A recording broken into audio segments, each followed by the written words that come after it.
Halo teman-teman, selamat datang di What the Figure. Hari ini kita akan membahas satu tokoh yang perjalanan hidupnya tidak pernah benar-benar sederhana. Seorang anak diplomat yang tumbuh berpindah negara. Seorang tentara elit yang karirnya berakhir di tengah badai reformasi.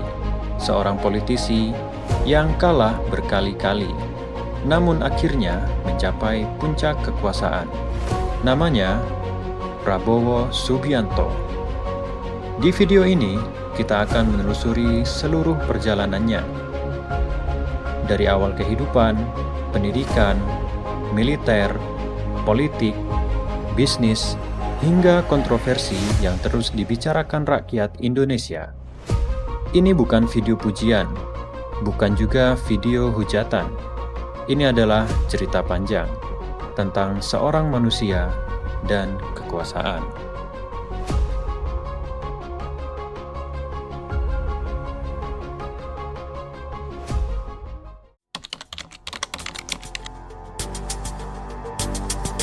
Nama lengkapnya adalah Prabowo Subianto Djoyo Hadikusumo. Beliau lahir di Jakarta pada tanggal 17 Oktober 1951. Ia adalah anak kedua dari pasangan Sumitro Djoyo Hadikusumo dan Dora Mari Sigar. Pada 20 Oktober 2024, Prabowo resmi dilantik sebagai Presiden Republik Indonesia ke-8. Namun cerita ini dimulai jauh sebelum itu, sebelum beliau dikenal luas sebagai orang nomor satu di Indonesia saat ini.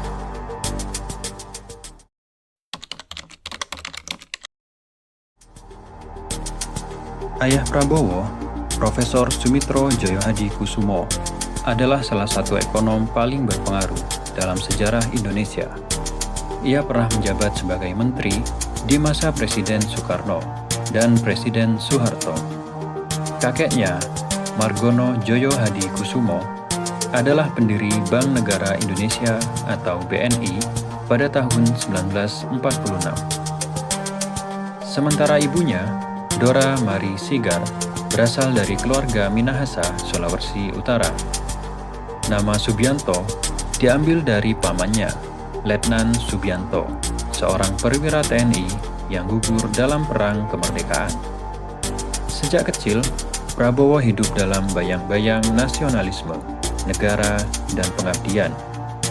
Pada pertengahan 1950-an, keluarga Prabowo meninggalkan Indonesia akibat dinamika politik. Ayahnya dituduh terlibat pemberontakan PRRI dan harus hidup di luar negeri. Sejak kecil, Prabowo tumbuh berpindah-pindah negara. Ia tinggal dan bersekolah di Singapura, Malaysia, Hong Kong, Swiss, bahkan Inggris. Prabowo kecil sering menjadi satu-satunya anak Asia di kelasnya. Ia dikenal pendiam, namun kompetitif. Dalam berbagai wawancara, Prabowo mengaku sering merasa sebagai orang luar. Namun justru dari situlah mental baja dan rasa percaya diri mulai terbentuk.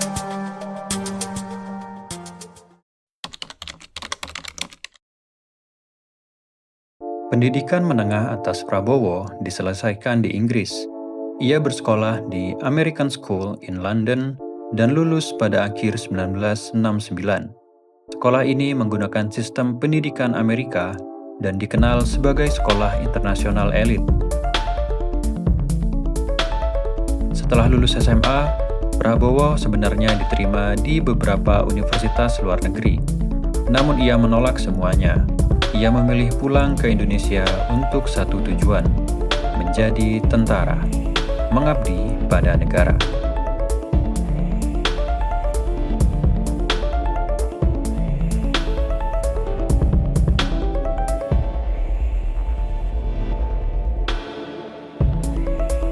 Pada tahun 1970, Prabowo mendaftar ke Akademi Militer Nasional di Magelang.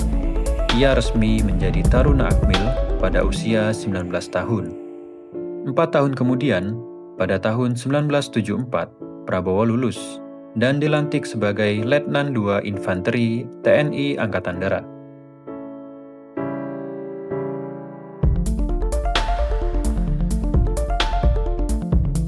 Setelah lulus, Prabowo bergabung dengan Komando Pasukan Khusus atau Kopassus.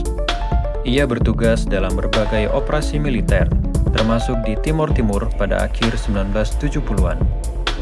Karirnya berkembang pesat. Ia dikenal ambisius, tegas, dan sangat disiplin. Pada tahun 1995, Prabowo diangkat sebagai Komandan Jenderal Kopassus. Ini adalah posisi elit dan hanya diberikan kepada perwira terbaik.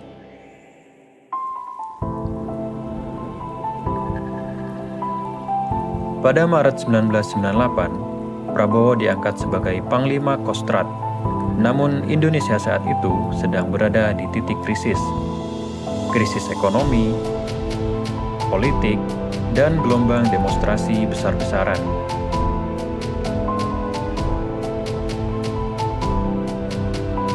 Pada Mei 1998, Presiden Soeharto mundur. Tak lama setelah itu, Prabowo dicopot dari jabatan Panglima Kostrad dan diberhentikan dari TNI melalui Dewan Kehormatan Perwira pada Agustus 1998. Karir militernya berakhir.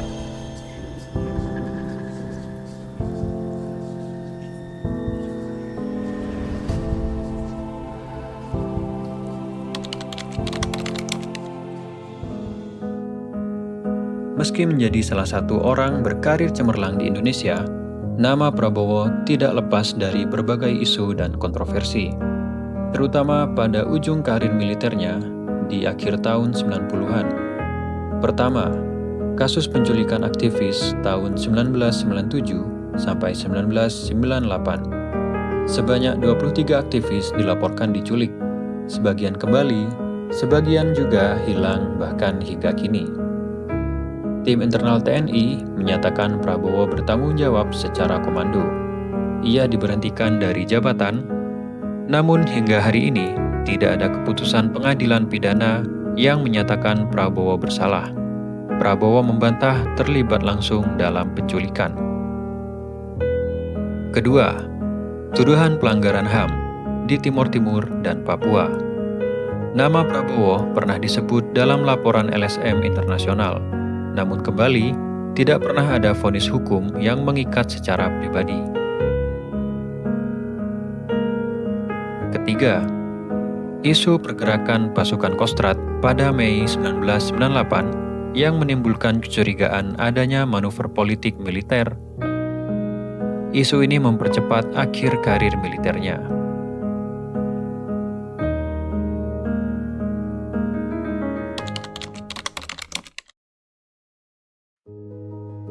Pada 6 Februari 2008, Prabowo mendirikan Partai Gerakan Indonesia Raya atau Partai Gerindra. Sejak itu, Prabowo mencalonkan diri sebagai presiden pada Pilpres 2009, 2014, dan 2019. Ia kalah, namun tidak berhenti.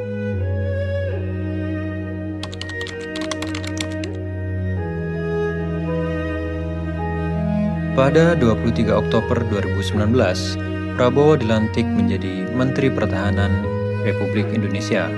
5 tahun kemudian, pada Pilpres 2024, Prabowo memenangkan pemilu. Dan pada 20 Oktober 2024, ia resmi menjadi Presiden Republik Indonesia ke-8.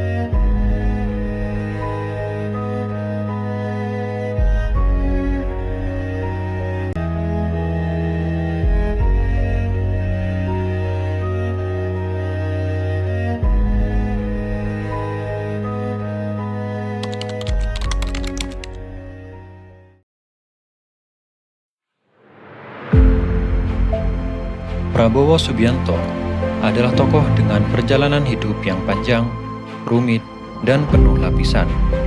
Ia tidak bisa dilihat hanya dari satu sudut pandang.